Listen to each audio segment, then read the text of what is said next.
Hello, my name is Syndia. Welcome. Today I'm showing you 3 ways to blend oil pastels like a pro. Let's go. The first method is the friction method. You put down your pigment as you need. You can mix a bunch of different colors together and then you rub vigorously until you get a smooth gradient. You can do this with your fingers, with a rag, or you can also use a little handy tool called a blending stump. These are sold at the art supply store, on Amazon. They're about $1 a piece and they come in a bunch of different sizes. You use them kind of like you would a crayon or a pencil, and to clean them you just rub them on a piece of sandpaper. Second method, solvents. So you can use oil paint solvents and mediums to blend oil pastels. Here I have Gamsol and walnut oil. Gamsol is a paint thinner, and paint thinners are toxic, but Gamsol is one of the safest ones to use. You can put oil pastel on a scrap piece of paper like this, dip your brush in a little Gamsol and use it like you would oil paint. You can also put down some oil pastel as you would normally, then dip your brush into some Gamsol and use it directly on your artwork. And you can use Gamsol to clean your brush. You can also use walnut oil the same way.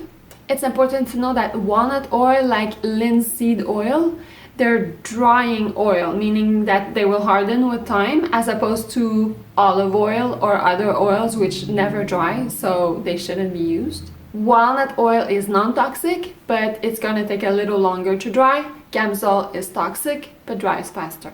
Both mediums work super well, but it's important to use as little as possible because they tend to break down the fibers in the paper, causing it to ball up if you use too much. The third method, pastel on pastel. My favorite way to use this is to put down my colors as I would normally, a bunch of different colors if I want to. Then I use a lighter shade, often white but not always, and I use that on top to blend it all together. And it gives a very smooth and creamy texture. I love it. You can also blend a dark color on top of a light color, but you have to be careful because I've noticed that in some pigments things get a little bit blotchy like this. So do your testing first before putting it on your artwork to make sure it doesn't happen. But when I use a light shade on top of a dark shade, I never have any problems. It always works. All 3 techniques give a different finish. So I don't use one specific one, I just use them all as needed in my artwork. Here's an example where I used all 3 techniques.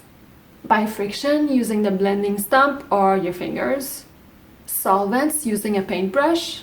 And light pastel on dark pastel. I hope this video was helpful. If you like art and music, there will be more, so hit the bell to be notified of all the new videos coming out. So I'll see you in just a couple days for another one. I'm sending you good vibes, good inspirational vibes. Have a great week. Bye.